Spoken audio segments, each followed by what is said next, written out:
Hello there! Welcome back to our in-depth Christmas coloring page for 2019. In part 1 of our challenge, we colored the garland and this beautiful gold ribbon at the top of our page. In part 2, we colored and added some texture to the star of our show, the Christmas tree itself. And today, for part 3 of our series, we're going down, way down, to the bottom of our page. We're going to be coloring this section down here, which covers the little girl, the floor, the tree planter, etc.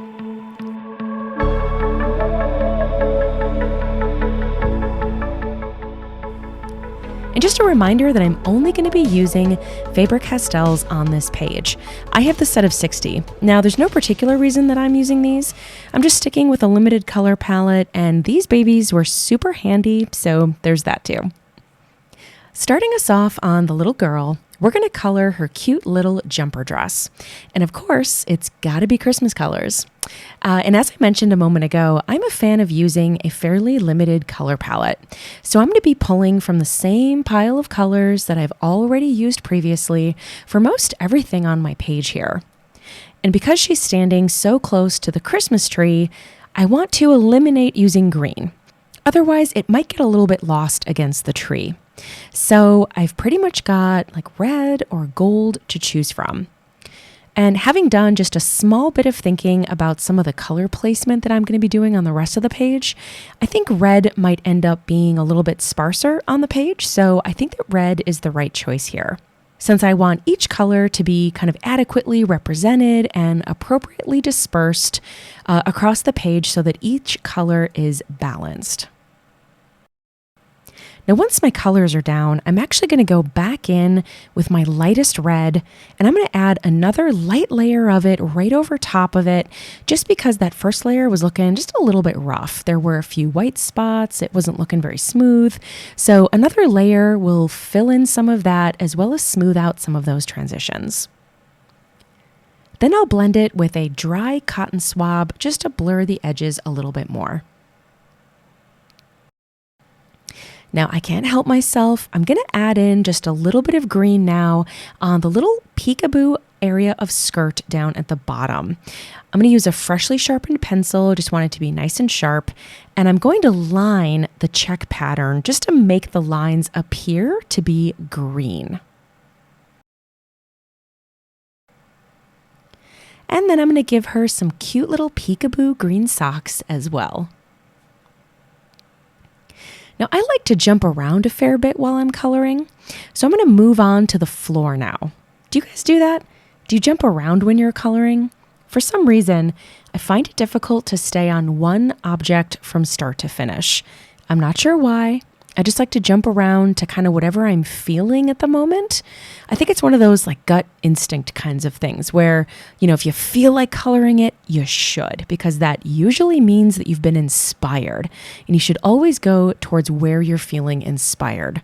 If you force yourself to stay on one thing at a time when you're not feeling inspired, that's usually when it kind of results in a final product that I'm not too happy with. So I jump around and it works for me. Now, the only thing I really have to say about the floor is that I wanted to make sure that it was nice and dark where it would clearly be shadowed by the Christmas tree. So that's why I used dark browns underneath it and then lighter browns kind of at the periphery. And when those dark browns aren't nearly dark enough, I actually went back in with a light layer of black to really drive home that our Christmas tree has size and weight to it, and adding that shadow underneath will really, really drive that home. Now I'm going to use the exact same colors on our little ornament box here, but I'm going to be flipping the script from what I did on the floor. I'm actually going to color the majority of the box in our light colors and only using the darker tones at the edges. This is a great use of using the same colors, but giving it a totally different appearance, especially when those two objects are very close or right next to one another. All right, I'm jumping back to the girl now. And to be honest with you and with myself, I'm not really the best at coloring people. I often struggle with hair and skin. I could definitely stand to challenge myself a little bit more and practice this. Now, I really like the cute little outfit that she's in. I think it's adorable. Now, do you guys dress up for Christmas? I usually do. It's a great reason to just kind of get dolled up and wear some of those cute dresses that you don't normally get a chance to. But I'm also usually the host. So that means that I'm the one cooking. And if you guys have ever cooked in heels, you know that running around your kitchen in heels is not the most fun. So in the last few years, I have really embraced wedge heels, and they are a lifesaver. Actually, I remember one year I was running around the kitchen, kind of freaking out, trying to get all of the stuff ready in the oven so that it would all kind of come out at the same time. And someone in my family kind of offered me a shot of whiskey, which, I mean, it's like rude to say no, right? In fact, I don't want to be rude, so much so that I had two. I had 2 shots and a few cocktails. And eventually I was having a grand old time, so much so that my mother had to step in and finish cooking dinner because I just couldn't be bothered at one point. Oh, Christmas memories. All right, we're going to jump now and do her skin. And I actually stared at my little cheat sheet color chart, you guys have seen this before, of my 60 Faber-Castells, wondering what pencils I was going to use for her skin.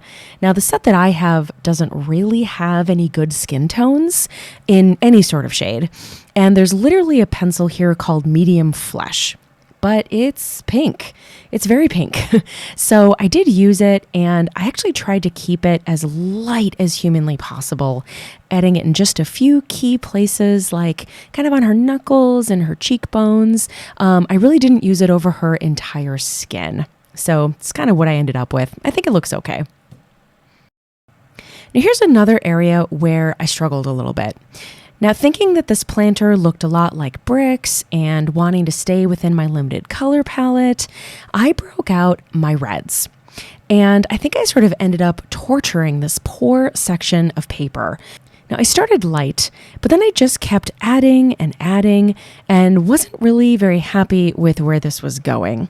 Now, originally, I had wanted to do this as brown bricks, but since it was close to the floor that I'd already colored brown, it was so close to the box that I'd already colored brown, and I didn't want the entire bottom area of the page here to be weighed down with nothing but browns.